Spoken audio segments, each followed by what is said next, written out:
ସରସ୍ୱତୀ ପୂଜା ଆଇଲାଣି ଆଗକୁ କାଇଁ ବେପାର ଟୁକାର ତ କିଛି ହଉନି। ଗରାଖି ଗୋଟେ କାର୍ଡ ଗଲେ ଗୋଟେ ଗରାଖି ଆସୁନାହାନ୍ତି ନା। ଆଜ୍ଞା ଆଜ୍ଞା ସେ ରାମ କୁମ୍ଭାର ଘରଟା କୋଉଠି? ଏଇଟା ବା ରାମ କୁମାର ଘର।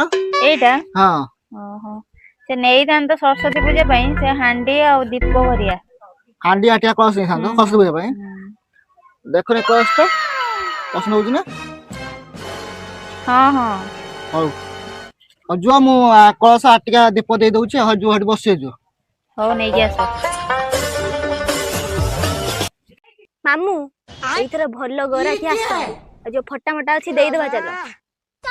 ଦେଖିଲେ ଗାଳି ଦେବେନି ନା? ନା କିଛି କହିବେନି। ସରସ୍ୱତୀ ପୂଜା ଆଗକୁ ଆଇଲାଣି ଦେଇଦିଅ କଣ ମୁଁ ରଖିବି।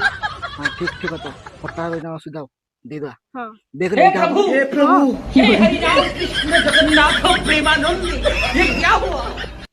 ଏଇନେ ମ୍ୟାଡାମ କଳସ କେତେ ଟଙ୍କା ହେଲା? 110 ଟଙ୍କା 100 ଟଙ୍କା ଦିଅ ଏତେ ବାଟରୁ ଆଇଛ। ଏଇ ନିଅ ଯାଉଛୁ। ହଉ ଯୁଅ। ଡୁପ୍ଲିକେଟ ପାଇଁ ଏତେ ଠକେଇ ଦେଲେ ବେ। ସରସ୍ୱତୀ ପୂଜା କରୁଛନ୍ତି ଠକେଇ ଦେଇକି ଯାଇଛନ୍ତି ଆମକୁ। ଆମେ ଆଉ କଣ କମ କି ଫଟା କଳସ ଦେଇ ଦେଇଛେ ଯୋଉ ନାମ ନିଅ।